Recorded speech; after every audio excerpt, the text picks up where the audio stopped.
I think it's pretty safe to say that when we examine The Rise of Skywalker, by far, one of the big mysteries all has to do with the fate of Ben Solo and exactly what happened to the character at the very end of Episode 9, and exactly how he's going to be used in this new Star Wars universe. This is Mike Zero. Make sure to subscribe if you are new to the channel for future Star Wars content.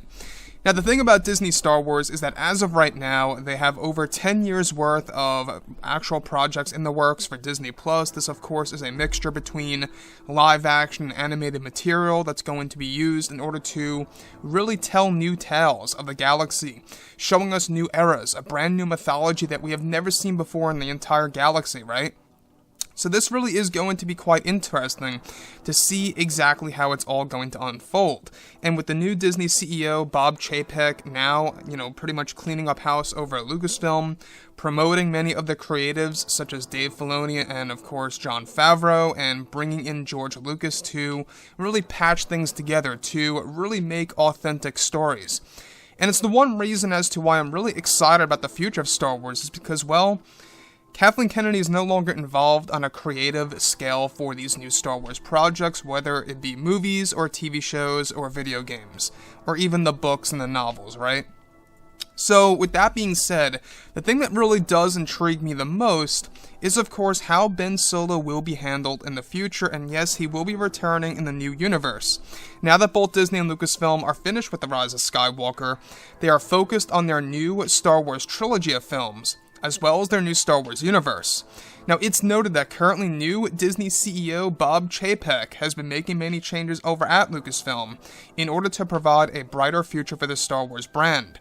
Now, it's noted that currently Disney has multiple plans in place in order to reunite the fans around the world.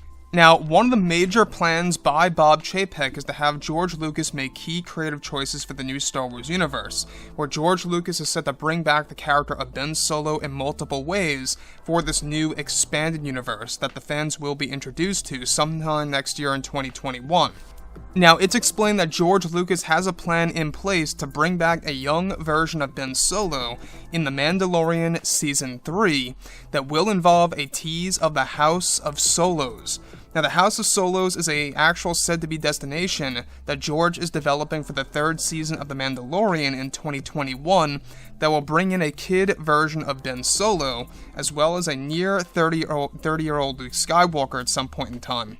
It's explained that also George Lucas plans to bring back Ben Solo for the Rise of Skywalker sequel series, where Ben Solo will return in the form of something different other than a Force ghost that will truly change how fans view the Force. It's explained that this is the main reason as to why Ben's fate was mysterious at the very end of Episode 9 and in the novelization. Now, it's noted that George Lucas was the one who requested Adam Driver to return to do the voiceover work for the character in the near future, and that the plan is for Adam Driver to provide facial scans for the character of Ben Solo in the years to come, where the return of Ben Solo in the new Star Wars universe is said to be significant to the point where George Lucas wants to implement a story where Ben Solo becomes the master of Rey in a very surprising way for fans that will be considered unpredictable for the audience. George Lucas, Dave Filoni, and Jon Favreau are said to be planning a redesign for the character of Ben for the Rise of Skywalker sequel series, and that they have eyes on Finn Wolfhard to portray a young Ben Solo for The Mandalorian Season 3 that is planned to jump ahead a couple of years after Season 2. So what's really intriguing about this, obviously, is that Disney has a lot of ambition with the future of Star Wars. We can see that. Either this is a desperate attempt, or them being very kind and genuine to the fans. I guess that's up to us to decide, right? But at the end of the day, they're still making a, big progress, here, of course, with the new Star Wars universe. They really are moving things forward, and they're really trying to fix and patch things together. Obviously, George Lucas being on board is a plus, but not just that.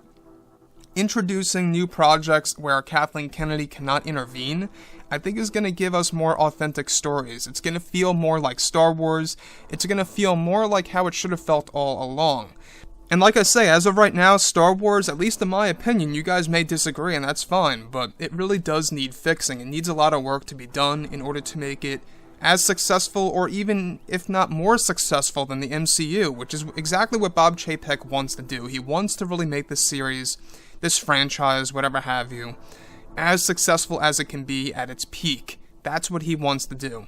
And I honestly kind of respect that, you know, trying to really reach a new plateau where you can have Star Wars at a certain level where it hasn't been before. I think that's really going to start off with The Mandalorian Season 2, with the introduction of a live-action version of Ahsoka Tano, because a lot of fans aren't quite familiar with that character who do not watch the animated TV shows, right? So introducing her in the form of live action, I think, is a major step to making her more familiar to all Star Wars fans. That's a big step right then and there. So with that being said, guys, drop a comment below, let me know what you think about all of this in the comments, and if you guys did enjoy the content for today, do make sure to drop a thumbs up on this video to support the channel. I thank you all so very much for the kind support, and I'll catch you guys next time.